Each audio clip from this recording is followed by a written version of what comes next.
If I could speak all the languages of the earth and of the heavens, but I did not speak love, God's language, it would all be worthless. Welcome back, guys. It looks like we're having fun working together. We're coming back with a new series, Love in Any Language. And I'm going to be starting on February 14 with words of affirmation. So let me start by practicing that. You are doing a great job, guys. And it's a privilege to work with each and every one of you. So what kind of words do we use when we love someone?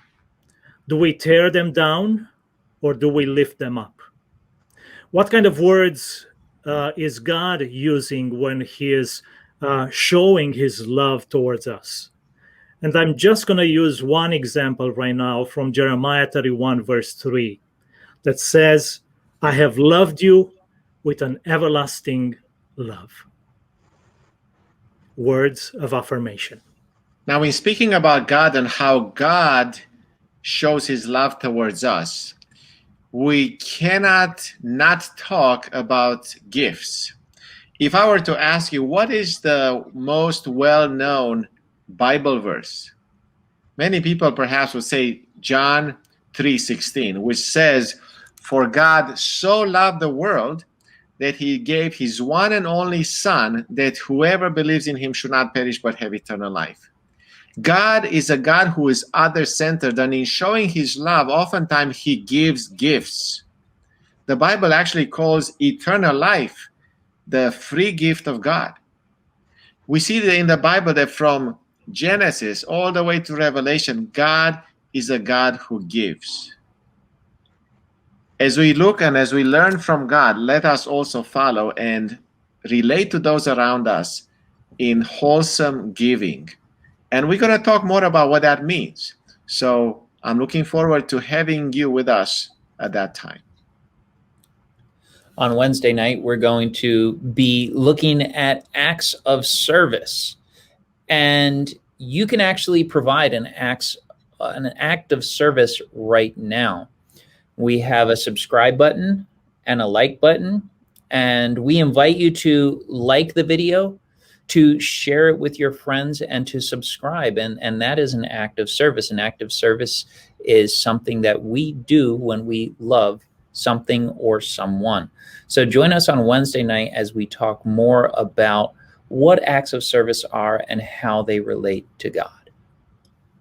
On Thursday night, we are going to talk about physical touch. And people experience God's love more deeply when God speaks in their primary love language. And physical touch, if the physical touch is primary language of the person, that person is going to experience the love of God in that language. There is plenty of evidence in all the New Testament about physical touch. And one specifically that is so close to my heart, because I have a little one who is playing right now here near me, is that if I touch him, if I hug him, he can experience the love of God, not just my personal love. And Jesus also said, when he took the children, when they were telling him, don't, they're too loud, take them away. Then he took the children in his arms and blessed them.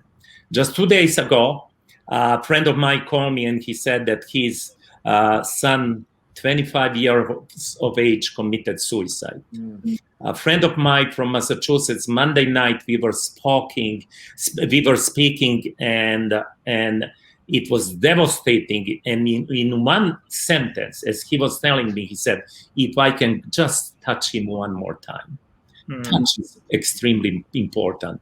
Let us come to experience this touch from God and be able to give to the others. Beautiful, beautiful. Blessed to be here once again, and I'm very excited and looking forward to sharing with us also. I will be sharing with us the value of quality time. And those of us who are parents, well, I think it's a given for us. We all know and clearly understand the definition of quality time. You only need to get home and see the reaction or the response of your child or children There's nothing more exciting. There's no greater anticipation than daddy coming through the door or mommy coming through that door. Well, we too crave quality time, and so does God. I just want to reflect in the text from 2 Corinthians chapter 6, verse 2 says, "For he says, in the time of my favor I heard you, and in the day of salvation I helped you. I tell you, now is the time of God's favor. Now is the day of salvation." We ought to do our best to ensure within our relationships and within our family time that it's not just time, but quality time. And we want to invite you to join us on Friday evening as we summarize this all. We have a special surprise for you that evening, so be sure not to miss it. We hope to see you soon. And again, please share with your friends, invite them as we explore the 5 languages of love. Love will love on forever. Join us for Love in Any Language, February 14 through 19 at 7 p.m. on Facebook and YouTube Live.